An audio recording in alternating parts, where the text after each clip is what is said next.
The Fantastic Four haven't had the best reputation when it comes to adapting comic book properties to the big screen. The Roger Corman Fantastic Four film was made but never released as a scheme to keep the rights to a film. The 2005 film was honestly campy, but I will give credit where credit is due. Michael Chiklis as the Thing was honestly amazing, and I hope Disney is able to replicate it for their upcoming Fantastic Four film. But as a whole, I found the 2005 Fantastic Four film to be really poorly paced, with the Fantastic Four as a team coming off like a really unsympathetic bunch of dolts who sit around and do nothing. The sequel does not fix that pacing problem or that sympathetic character problem. In fact, I think it makes it worse. And the less said about that incarnation of Galactus, the better. But oh man, Fant4stic or Fantastic Four 2015. To say the production of this movie was a nightmare is an understatement. Josh Trank had one prior success, Chronicle, so he was approached to direct Fantastic Four, or rather, Fant4stic.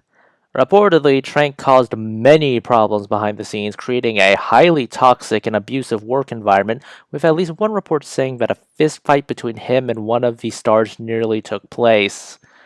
I'm sure novels can be filled with what happened behind the scenes that are far more compelling than the actual movie, but let's actually talk about the movie itself.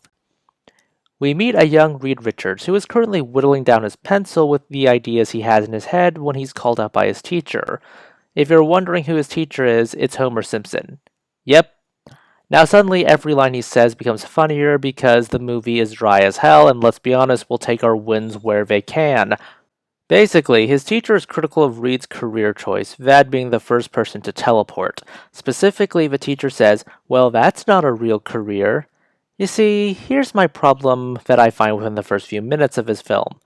It's trying to take itself seriously to the point that the lighting itself is darker to show you how edgy it is, but in reality, the setup of Reed being dismissed by everyone from his peers to his teacher feels less like you don't understand my genius and more like a parody of the little engine that could. The parody feeling only gets stronger as this movie continues. This movie tries so hard to be edgy and serious that it comes off like a parody of itself. Take the scene where the Thing's catchphrase, "It's clobberin' time," is uttered.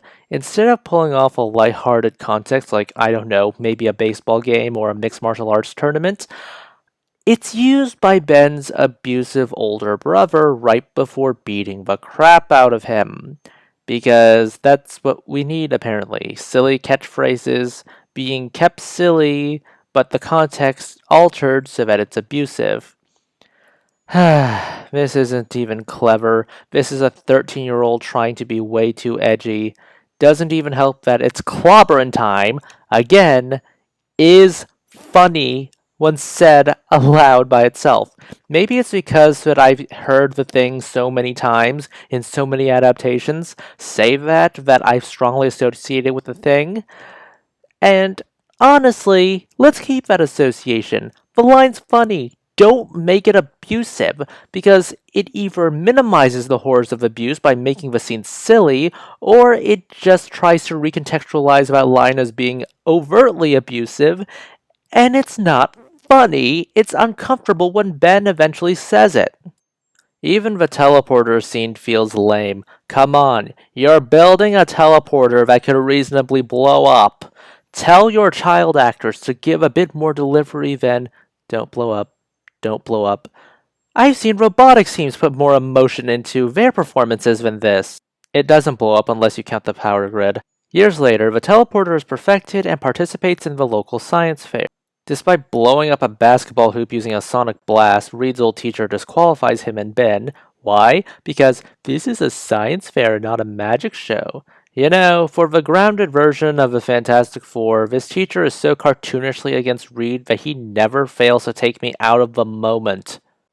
But hey, the government comes here and finds Reed's teleporting machine to be useful, while some fans, well, watchers, less fans, have criticized this scene as some kind of very weird coincidence that a think tank would be at a science fair.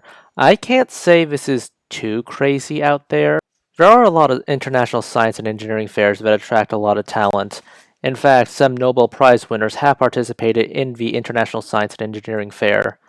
If you judge any of these kids and you wondered what the hell they're putting in the water, congratulations.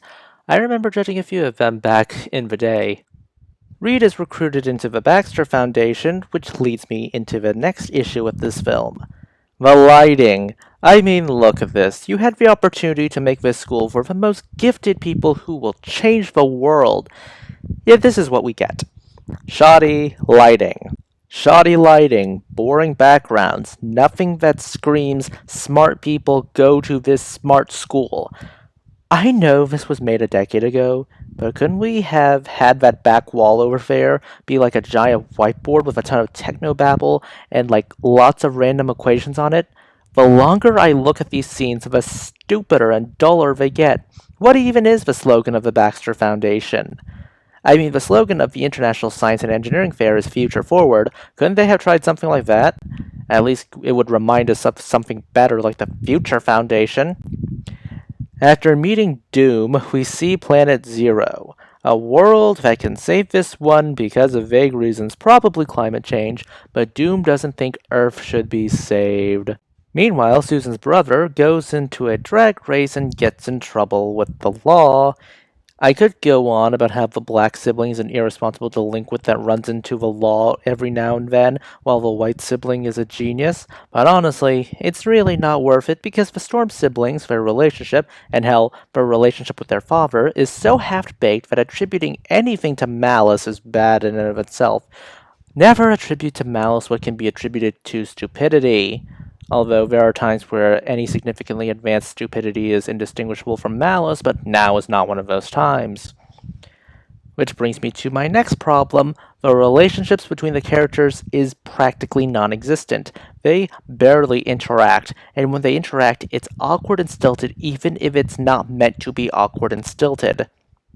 So apparently these dumbasses are whining about how they're not allowed to use the teleporter and pontificate about how, oh, everyone knows who Neil Armstrong is, but not the guys who developed the rocket technology to get them to the moon. Yeah, because going to other dimensions is dangerous. It's a bit easier knowing that the guy inventing something is at a bit of a lower risk of dying because, equipment needs to be maintained. That's sort of the big point of engineering. It's also weird for them to use the Apollo spacecraft as an example where the guy who made it is pretty much unknown because the guy who made the Apollo spacecraft is pretty well known. His name is Wernher von Braun. If that name sounds familiar to Marvel movie fans and not people who have taken a physics class or a history class, Maya from Iron Man 3 name drops Wernher von Braun as the guy who built the V2 rockets for Germany in World War II and would eventually help with the US's rocket program. A movie that came out in the early 2010s, before this one?